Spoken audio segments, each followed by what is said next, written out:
माँ किसके घर जाएगी? तीनों बेटों और बेटी के चेहरे पर एक ही सवाल था। वह सब के सब 1 घंटे से अस्पताल के बरामदे में टहल टहल कर इस सवाल का जवाब सोच रहे थे। मेरा ख्याल है राकेश भैया सबसे बड़े हैं, इसलिए उनका कर्तव्य है कि वह अम्मा को अपने घर ले जाएं। छोटी बहन कविता ने भाई को देखते हुए कहा। बड़े भाई ने एक नज़र अपनी पत्नी की ओर देखा और कहा, मुझे पता है कि यह मेरा कर्तव्य है कि मैं अम्मा को अपने घर ले जाऊं, लेकिन तुम जानते हो मैं और मेरी पत्नी हम दोनों जॉब करते हैं और अम्मा की देखभाल के लिए सारा दिन किसी न किसी का तो रहना होगा, जो हम नहीं कर सकते। लेकिन बहना, तुम तो सारा दिन अपने घर में ही रहती हो, मेरे ख्याल से तुम अम्मा का हमसे ज़्यादा ख्याल रख पाओगी। पैसों की चिंता ना करो, जितने पैसे लगेंगे मैं देने के लिए तैयार हूँ। भाई राकेश ने पैसों पर जोर देते हुए कविता से कहा, भैया मेरी तो बड़ी ख्वाहिश है कि मैं अम्मा का खूब ख्याल रखूं, उनकी सेवा करूं, लेकिन आप मेरे ससुराल वालों को तो जानते हो ना, मुझसे यह सब बर्दाश्त नहीं होगा कि कोई मेरे भाइयों को बुरा भला कहे। मेरा ख्याल है अनुज भैया के घर अम्मा ज़्यादा आराम से रह सकती हैं। छोटे भाई सुरेश के ने भी बहन की हाँ में हाँ मिलाई। अनुज और उसकी पत्नी ने एक दूजे की तरफ देखा। ऐसा लग रहा था जैसे वह आंखों ही आंखों में एक दूजे को कुछ कह रहे हों।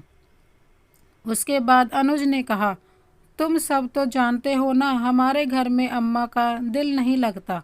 वह तो हमारे घर 2 दिन से ज़्यादा रहती भी नहीं थी, तो क्या होगा?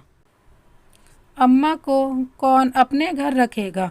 कविता ने अपने छोटे भाई सुरेश को देखते हुए कहा, अरे तू सब मुझे क्यों देख रहे हो? मेरा तो घर भी बहुत छोटा है और वेतन बहुत कम है। मेरी तो मजबूरी है, मैं अम्मा को अपने साथ नहीं रख सकता। सुरेश ने अपने हाथ खड़े कर दिए। तो फिर अम्मा किसके घर जाएगी? सभी लोग इसी सोच में गुम थे।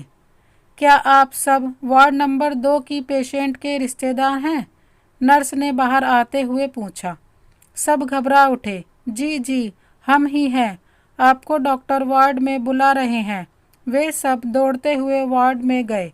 आई एम सॉरी, हम आपकी माताजी को नहीं बचा सके, डॉक्टर ने राकेश के कंधे पर हाथ रखते हुए कहा। सबके चेहरे पर उदासी तो थी, लेकिन शायद दिल के किसी कोने में खुशी भी थी कि अब उन्हें अपनी माँ की सेवा नहीं करनी पड़ेगी और ना ही माँ को किसी के घर जाना पड़ेगा। यही हमारे समाज की सच्चाई है कि अकेले माता पिता 10 बच्चों को पाल सकते हैं, लेकिन 10 बच्चे मिलकर माता पिता को नहीं संभाल सकते। और कई माताएं अपने जीवन के अंतिम क्षण बुढ़ापे में सड़कों पर रोजी रोटी कमाने में व्यतीत करती हैं। कृपया अपने माता पिता से प्यार करें, उनका सम्मान करें और जितना हो सके उनकी सेवा करें। तभी आपके बच्चे भी आपकी सेवा करेंगे और आपसे प्यार करेंगे। अगर ये वीडियो अच्छी लगी हो तो लाइक कर दीजिए और भी इसी तरह की वीडियो देखने के लिए हमारे चैनल को सब्सक्राइब कर बेल आइकन को प्रेस कर दीजिए। Thank you so much. Vande Mataram.